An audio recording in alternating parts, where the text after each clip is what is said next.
नमस्कार. तर आज आपण बनवूयात मुशी मच्छीचं मस्त झणझणीत असं कालवण.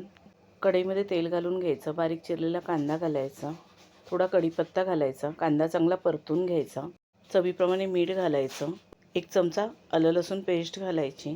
कांदा थोडासा लालसर झाला की टोमॅटो घालून घ्यायचा.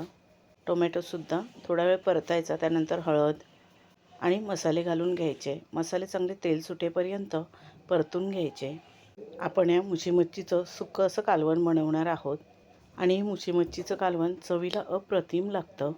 मसाले चांगले 4-5 मिनटं स्लो गॅसवरती परतून घ्यायचे. त्यानंतर मुशी मच्छी घालून घ्यायची. मच्छीला मी मॅरिनेशन केलं होतं. थोडीशी हळद आणि थोडंसं मीठ.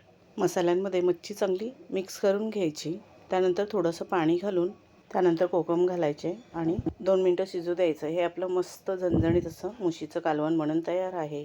धन्यवाद.